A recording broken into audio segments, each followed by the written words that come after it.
Bonjour les filles, Nancy Gauthier de Carterie Artisanale. Aujourd'hui, une vidéo bien spéciale pour le mois de la prévention du cancer du sein. Alors, une carte rose où je vous montrerai comment utiliser les aquapainters pour colorer une fleur. Pour faire la technique, vous allez avoir absolument besoin de carton aquarelle et d'encre Stazone. Alors, si vous utilisez un carton blanc ordinaire, je dirais, et de l'encre noire, peu importe la couleur que vous allez utiliser noire, ça va délaver quand vous allez venir pour colorer.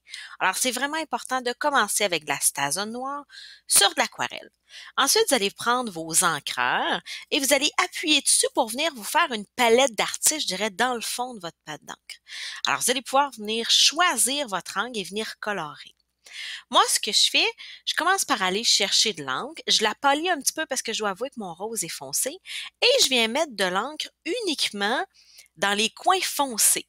Et après ça, je repasse avec mon crayon et je vais venir avec mon aqua painter, je veux dire, et je vais venir, je dirais, délaver, amener la couleur de l'intérieur de la fleur vers l'extérieur. Alors, je me fais une couche de base. C'est plus facile de travailler en épaisseur, en ajoutant de la couleur, que d'essayer dès le premier coup d'atteindre un super beau dégradé. Alors, commencez par vous faire une étape de base. Alors, un rose pâle qui va être juste un petit peu plus foncé vers le centre. C'est juste pour vous donner, je dirais, la touche. Sentir où sont les coins d'ombre, les coins de lumière de votre carte. Et après ça, vous allez revenir et vous allez venir mettre de l'encre très foncée sur vos petites lignes qui vous indiquent où est votre ombre. Si vous avez l'impression que votre rose est trop foncé, n'oubliez pas que vous faites toujours entre votre pâte d'encre et votre carte, venir enlever l'excédent sur votre papier brouillon. Moi, c'est ce que je vais faire beaucoup. J'aime mieux venir mettre, quitte à travailler sur 3, 4, 5 épaisseurs, ça me dérange pas. Mais moi, avoir l'impression d'avoir mis du rose trop foncé puis de pas être capable de le délaver, je trouve ça dommage un petit peu. Alors, n'hésitez pas, je dirais, plus vous allez être habitué d'en faire, plus vous allez être capable de travailler juste avec 2 couches. Puis il y a même des gens qui travaillent directement sur leur première couche, qui mettent du foncé, qui l'étirent puis que c'est parfait en partant. Moi, je sais pas si un jour je vais être capable d'avoir autant de talent que ça en peinture, OK? Alors moi, j'y vais souvent 2 ou 3 couches. Souvent, après ma deuxième couche, je me dis: «Ah, ça serait pas pire, mais si j'en ajoutais une troisième, je viendrais mettre de la profondeur dans mes cartes». Fait hésitez pas, ça vous prend 3 couches, ça vous en prendra 3. Ça en prend 4, ça en prendra 4, OK?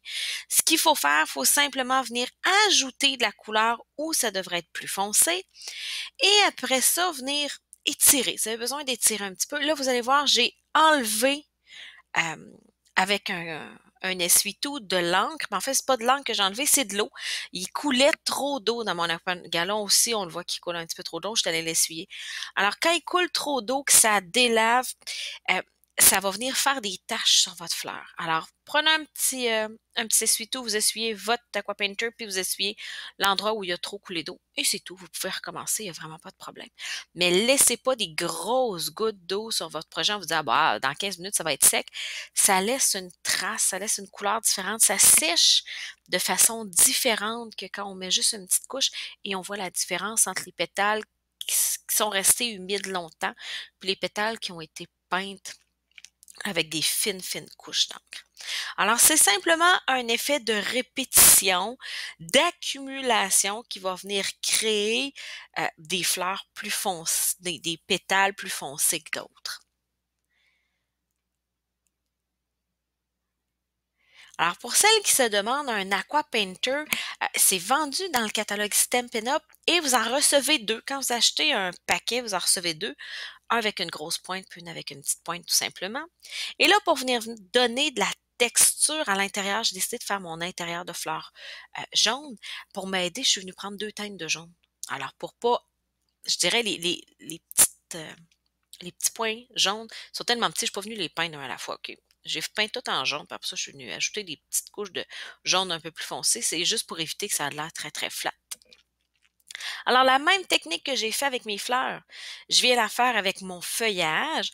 Alors, je viens m'ajouter du vert en couche de base, puis après ça, je viens mettre du vert plus foncé où ma fleur est à côté, ça va venir faire de l'ombre sur mes, mon feuillage. Et là, ben, je me suis amusée avec mon encre sable du Sahara et mon jeu d'étampe Timeless Texture. Je suis venue faire le tour de ma carte pour venir mettre de la texture. Alors, je suis allée à répétition. Il y a des places, j'ai passé 2 fois, des places 4 fois. Il y a beaucoup de places où je suis venue étamper sur mon brouillon avant d'étamper sur ma carte pour que mon encre soit plus pâle. Alors, c'est pour ça qu'il y a plusieurs textures, plusieurs couleurs de sable du Sahara. C'est ce qui vient donner un peu de vieillot à ma carte. Mais je l'avais pas fait avant d'étamper parce que si j'étais venue colorer en rose où j'avais mis mon Timeless Texture en sable du Sahara, mon rose aurait viré brun parce que j'aurais fait lever, je dirais, mon encre brune.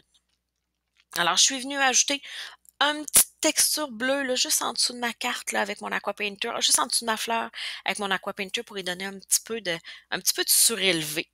Après ça, je suis venue donner de la texture à ma base de carte. Et c'est à peu près tout. Il me restait juste à venir étamper mon vœu. J'ai utilisé Stamp Magic. Moi, c'est vraiment ce qui fait la différence pour bien, bien, bien étamper, pour que ce soit bien droit. Une petite boucle et c'est fait. Alors, s'il y en a qui ont des questions sur les techniques que j'ai utilisées sur cette carte-ci, qui est pour un blog up rose pour le mois d'octobre et le cancer du sein, vous pouvez me rejoindre sur mon site web à carterieartisanale.com.